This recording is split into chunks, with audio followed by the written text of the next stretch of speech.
भाव योगी संत का हमें दरबार मिला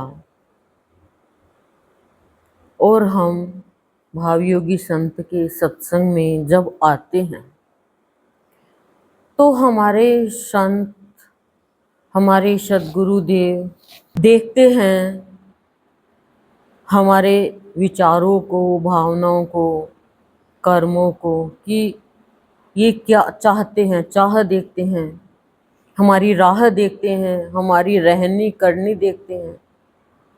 फिर धीरे धीरे संत क्या करते हैं कि इसके अंदर मेरी चाह है, ये मुझे पाना चाह रहा है, इसके अंदर सत्संग को बढ़ावा देने की चाह है। तो सद्गुरुदेव हमारे इष्ट देव है, वो हमारे अंदर से सारे अभावों को, बुरी भावनाओं को खाली करते जाते हैं और अपना भाव भरते जाते हैं। कहने का तात्पर्य अभाव खाली करते हैं और भाव भरते जाते हैं।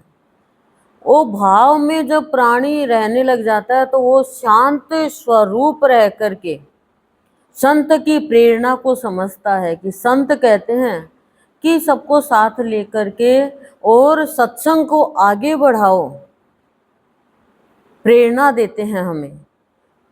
हम संत को क्या दे सकते हैं? आज हमारे पास जो कुछ भी है वो हमारे संत का ही दिया हुआ है, हमारे गुरुदेव का दिया हुआ है।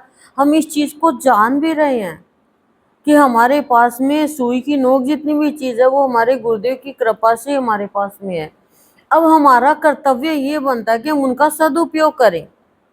यदि हम दुरुपयोग करेंगे तो फिर वो वापस हमारे से छूट के दूसरे के पास चली जाएगी या संत के पास वापस आ जाएगी। आप किसी को कोई काम करना दे रहे हो और वो काम बिगाड़ दे तो आप क्या कहोगे? दोबारा नहीं दूंगी तेरे को,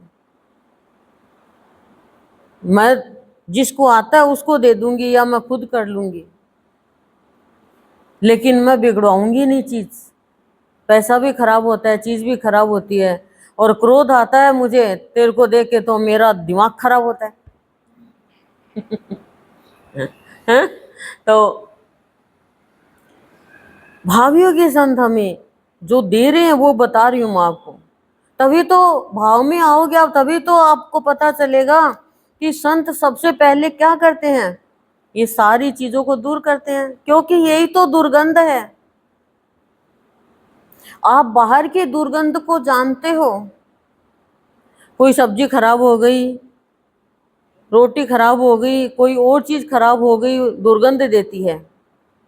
फल गला हुआ है, दुर्गंध देगा। कपड़े हैं हमारे कई दिनों के पहने हुए, पसीने आ गए या कोई चीज गिर गई तो दुर्गंध देगा। लेकिन गुरुदेव का क्या कहना है कि तुम्हें आपके अंदर जो विचारों में, भावनाओं में, मन में, बुद्धि में, चित्त में, इनमें जो दुर्गंध है वो दुर्गंध आपको भी परेशान करती है और आपके संगी साथियों को भी परेशान करती है। वो दुर्गंध है विकारों की। वो दुर्गंध और सुगंध क्या है? एक गंध और एक सुगंध। सुगंध कब आती है? जब कोई मिठाई बनती है तो सुगंध आती है, जब कोई अच्छे से खूब मसाला डाल के सब्जी छोंकते तो सुगंध आती है, जब कोई चीज तलते हैं तो सुगंध आती है। ये तो खाने पीने की सुगंध है, फूलों की सुगंध है, इत्र की सुगंध है। बगीचे के पास जाते हैं, अलग अलग सुगंध आती है। मोगरे के फूल की अलग आती है, गुलाब की अलग आती है, चंपा चमेली की अलग आती है। सब फूलों की अलग अलग सुगंध है। ये सुगंध है बाहर की, ये दुर्गंध है बाहर की। लेकिन भीतर में भी सुगंध आती है भाव की। जब प्राणी को ये ज्ञान हो जाता है ना, अपने रास्ते का ज्ञान कब होता है? जब गुरु कराते हैं। रास्ते का ज्ञान हो जाता है, कर्म का ज्ञान हो जाता है और अपने रहन सहन का ज्ञान हो जाता है, तो फिर वो कोई भी गलत कार्य नहीं करता है कर्मेंद्रियों से। तब उसके अंदर सुगंध आती है भाव की। तब संत क्या करते हैं? बड़ी सरलता से, हमें पता भी नहीं चलता है, सरलता से हमारे भ्रम की निवृत्ति कर देते हैं। क्योंकि ये भ्रम है, ये अविश्वास है, ये शंका है, ये संदेह है, ये संशय है, ये एक ही चट्टे बट्टे हैं चीज के सारे प्राइवा चेन का। ये क्या करते हैं? प्राणी की बुद्धि को अशुद्ध करते हैं, मन को दुष्ट बना देते हैं और वास्तविकता से दूर करके जो अवसर हमें मिला है उसका हमें लाभ नहीं उठाने देते। ये जो भ्रम है, संशय है। और भावियों की संत हमारे गुरुदेव सरलता से, हमें पता भी नहीं चलता है और हमारा भ्रम खत्म कर देते हैं। तब हमारे अंदर भाव की सुगंध आती है, प्यार की सुगंध आती है। तब संत भीतर से कहते हैं कि जो भी प्राणी मेरा भक्त सच्चे मन से पूजा करेगा, प्रार्थना करेगा मेरे से, उसके अंदर मैं श्रद्धा और प्रेम का विकास कर दूंगा, कभी भी खत्म नहीं होगा। और जब श्रद्धा और प्रेम आ गई, दो चीज, तो उसका विनाश कभी नहीं हो सकता, उसका विकास ही होगा। क्योंकि हमारे अंदर इनकी कमी है। हम पूजा करते हैं, प्रार्थना करते हैं, लेकिन वो तो हम तो स्थूल की कर रहे हैं। अभी स्थूल के साथ मैं ये नहीं करी स्थूल की मत करो, स्थूल हम गृहस्थी वाले हैं, लेकिन हमें वास्तव में प्रार्थना क्या करनी है ये तो सत्संग में आके पता चलता है ना। हमारा हृदय अशुद्ध है, दुर्गंध आ रही है, ज्ञान हमें है नहीं किसी भी चीज का, तो फिर कैसे भावियों की संत हमें देंगे? देखो दही एकदम अच्छा है, खाने लायक है, पर आपके पास पात्र है तांबे का या पीतल का, तो वो दही आपके लायक नहीं रहेगा। वो बर्तन को तो साफ कर देगा, चमका देगा वो बर्तन को, पीतल को, तांबे को, पर वो दही आपके लायक नहीं रहेगा। तो आपको मिल तो रहा है यहाँ पे सदगुरुदेव का भाव, लेकिन पात्र यदि सही नहीं है तो पात्र तो साफ हो गया, लेकिन आप दूसरों को बांट दोगे, वो आप अपने काम में नहीं ले पाओगे। भगवान के सत्संग का, भगवान के भावों का, भगवान की प्रवचन की पुस्तकों का, भक्तों का, संतों का, श्रेष्ठ पुरुषों का, इनका आप क्या आदर करोगे? सच्ची पूजा करना ही तो आदर है। पूजा का अर्थ होता है आदर करना। आदर क्या है? गुरुदेव का कहना शुभ कर्म करो, सत्य कार्य करो, सत्य के लिए कार्य करो। अशुभ कार्य करोगे, बुरा कार्य करोगे तो आप जीवन का अनादर कर रहे हो और आपको जो मिला हुआ है उसका अनादर कर रहे हो, और आपका जो इष्ट है उसका भी आप अनादर कर रहे हो। तो आप क्या कर रहे हो? दुर्गंध इकट्ठी कर रहे हो।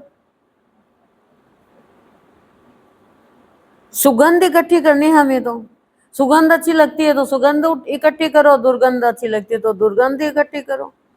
हमारे गुरुदेव का कहना है कि तुम सच्चा प्रेम करो भगवान से, जैसे सुदामा ने भगवान से प्रेम किया था। उसने भ्रम नहीं किया, अभाव नहीं लिया उसने कि इतनी भक्ति करता हूं फिर भी इतनी गरीबी, भूखा सोना पड़ रहा है 4-4 दिन तक।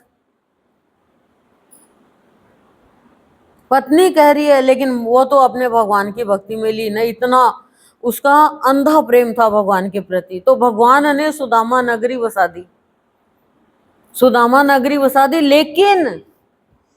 लेकिन हमारे गुरुदेव कहते हैं जो मेरे से सच्चा प्रेम करता है मैं प्रेम की नगरी उसके अंदर ही बसा देता हूं।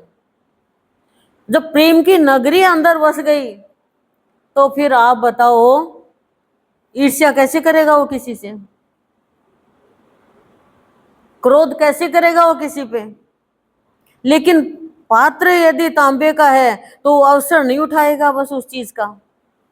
सफाई तो हो रही है, यानी ज्ञान तो है आपको, सोने चांदी का नहीं है। लेकिन आप देखो कांच का पात्र है, स्टील का पात्र है, तांबे का है, पीतल का है, और आपको दही डालना है और वो दही आपको थोड़ी देर में खाना है, तो तांबे में डाल दिया वो दही खाओगे तो मर जाओगे आप, जी घबराएगा।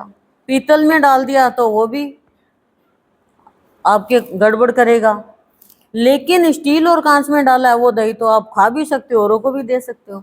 यानी पात्र अच्छा चाहिए, तभी तो वो चीज काम करेगी ना, तभी तो काम करेगी, नहीं तो कैसे काम करेगी, आप ही बताओ मुझे। तो ये पात्र ही हमारा अच्छा नहीं है, सड़ा गला है, चाहे पीतल का कितना भी साफ हो, लेकिन वो दही को खराब करेगा। इसलिए आपका कितना भी चाहे तो अंदर ईर्ष्या है तो गुरु का भाव काम नहीं करेगा। सफाई तो कर देगा पर वो भाव है वो आपको शांति नहीं देगा, क्योंकि आपने भाव को रूप बदल के अभाव कर दिया, प्रेम को बदल के ईर्ष्या कर दी उसमें। इसलिए हर प्राणी अपने आप को चेक करे अपना टीचर बन के।